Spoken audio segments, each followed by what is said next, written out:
Good morning, everybody. I hope you all had a really good Easter. It's great for us to be able to get together with our families again.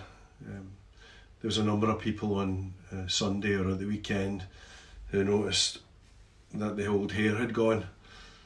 It's really nice to have a daughter-in-law who's a hairdresser, and it was lovely to be able to meet up and get my hair cut maybe sooner than anticipated. It's amazing the way that people notice how you've changed, even with something as simple as a haircut. I know that Karen and I were reflecting the other day about meeting people again in person and at church, and Karen was remarking, I guess we'll find that quite a lot of them will have changed, quite a lot of people have got older. I said, well, that's true, but it's also true for you and me, Karen. People obviously see the changes that have taken place in us. Change is very much a part of life. Sometimes one of the challenges of life is to adapt to the changes that life brings to us, and that can happen at so many different points of life. For some of us it's that illness and dealing with illness that comes our way, or sometimes it's the change that the loss of a loved one brings, or it's the change that takes place when our children up sticks and leave home and we're left wondering who this is we're living with. Change happens in all different types of fronts.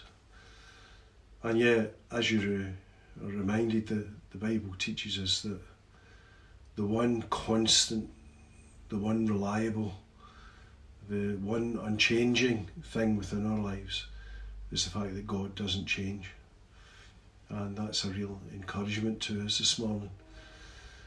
Some of us this morning might be facing all kinds of different changes at the moment as a result of COVID. I know that for some of us we've maybe lost our job and are trying to adapt to that. Others are trying to adapt to a new set of circumstances.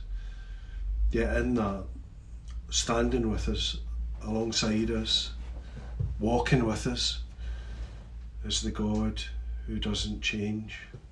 And it's the God who's constantly reliable, constantly faithful, constantly there for us.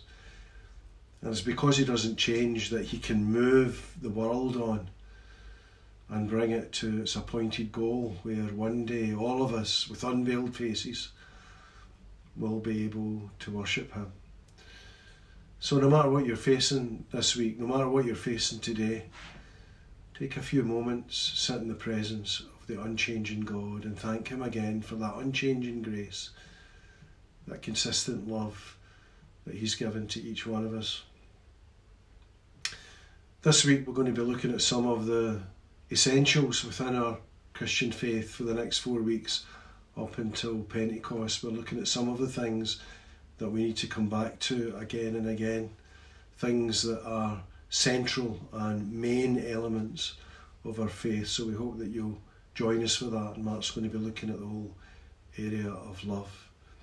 So until then, keep trusting, keep believing, keep walking, and keep in the presence of the God who is unchanging in his love and in his grace and his mercy to you.